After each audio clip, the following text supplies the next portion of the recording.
I was about 10, possibly 11 when my mom found a job working as a live-in manager to a quaint little motel at the end of my town. She took the job, we packed up and left my childhood home. When we first moved in, it was a disaster. Holes everywhere, certain parts of the house smelled horrible. We later learned this was because the old manager, Steve, was a druggie, and his wife was making and dealing meth out of there. Couple months into living there, we had sort of fixed the place up and made it livable. At this point, my mom was working full-time at the desk. We had mostly stayed towards the back of the house because of the odd setup. The way the front desk where you check in is laid out was basically in our living room. It was a tiny, cramped room with just the desk on one side and a door on the other, which led to our living room. A lot, and I mean a lot of people decided to just open that door whenever they pleased, and often got a view of whatever video game my brother and I were playing. This, as a kid, already freaked me out, and because of the motel's past, many meth heads came by looking for Steve and would walk right in when they didn't believe my mom when she said they didn't work and live there any longer. One time, during summer break a year or two after we moved in, I decided to stay up all night and play video games. I made a little nest in the living room and made myself comfy. It was around 1 in the morning after hours of Skyrim when I started to hear weird noises. Usually, if my mom knew a regular would be late, she would leave a key in an envelope for them, which looking back doesn't seem smart at all. I heard talking. It sounded like two men speaking a different language. I figured that's what they were doing and would leave in a second, but they never did.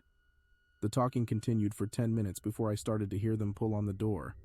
First it was gentle, as if they were testing it. As they continued, it seemed to get more frantic and I could almost hear grunting. Soon it was full-on banging on the door. I was confident my parents would hear it, but their room was all the way in the back of the house, which was about 3 hallways down, so after a minute I figured I was screwed and probably going to die. I was a super paranoid kid.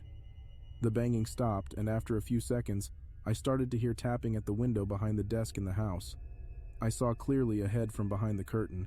The windows were high up, and he looked to be stretching up to get it.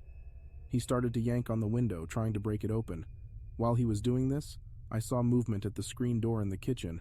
At this point, I was absolutely shitting myself. I was petrified.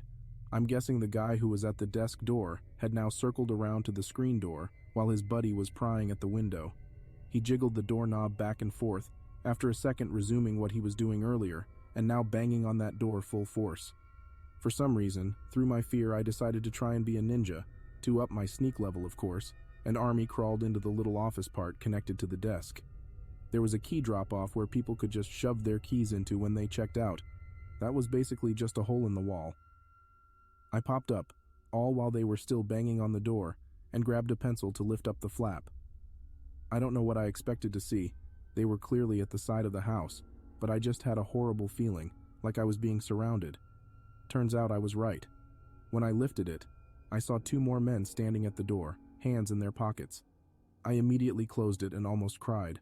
During this, I failed to notice the hallway light turn on and my parents emerged, looking very distraught. As soon as my dad turned on the kitchen light and shouted, "What the fuck?" all the noise stopped and the guys took off running. I could hear one of them shout something and then nothing, just complete silence. After I told my parents what happened the best I could through hysterics, they called the police.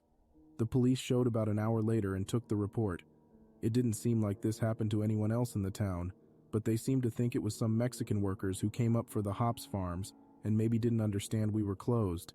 I don't know, it seems like they were just kind of race blaming, but I never really got an explanation of that night. All I know was that they didn't seem friendly, and I don't know what they would have done if they got in.